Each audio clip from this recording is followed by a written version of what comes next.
یکی مرد بود اندر آن روزگار، ز دشت سوارانی نیزه گذار. گرانمایه هم شاه هم نیک مرد، ز ترس جهان داد با باد سرد. که مرداس نام گرانمایه بود، بدو دو دیهیش برترین پایه بود. پسر بود مران پاک دین را یکی، کش از مهر بهره نبرد اندکی. جهانجوی را نام ضحاک بود، دلیر و سبکسار و ناپاک بود. چنان بود که ابلیس روز پگاه، بیامد به سان یکی نیکخواه. دل مهتر از راه نیکی ببرد، جوان گوش بر رفتاری او سپرد. همان ناخوش آمدش گفتاری اوی، نبود آگاه از زشت کرداری اوی. چو ابلیس دانست او دل بداد، بر افسانه اش گشت نهمار شد.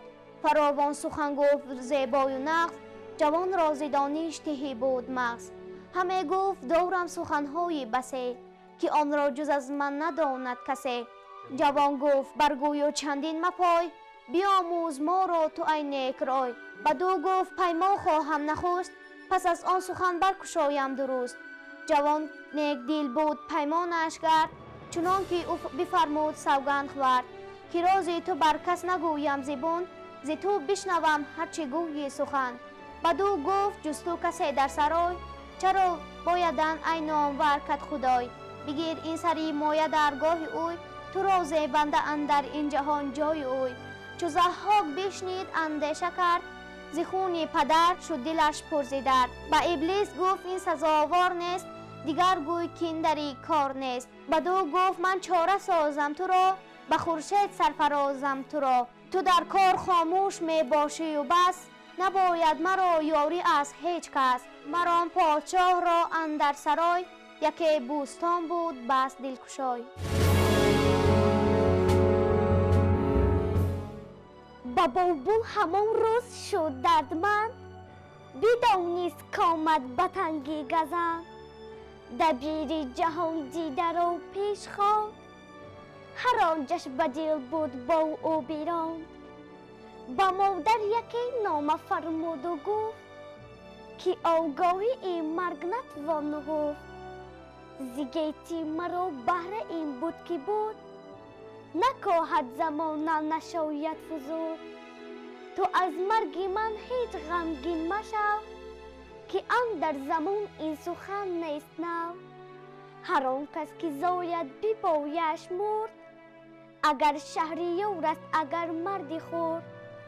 بگویم کنون با بزرگانی رو، که چون بازگردند از این مرز و بوم. نجویند جز روی و فرمان تو، کسی برنگردد ز پیمان تو. هر آن کس که بودند از ایرانیان، کز ایشان بودی رومیان را زیان.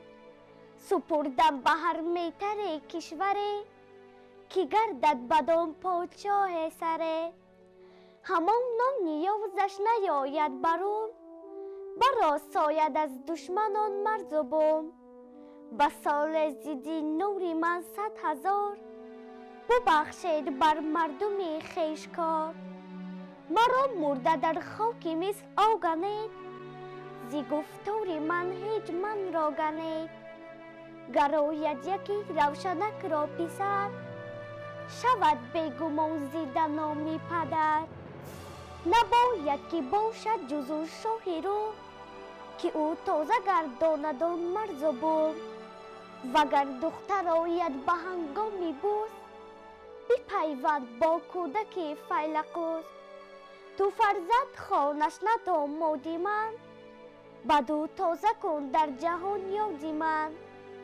دیگر دختری کید را بیگزند، فرستید نزد پدر ارجمند.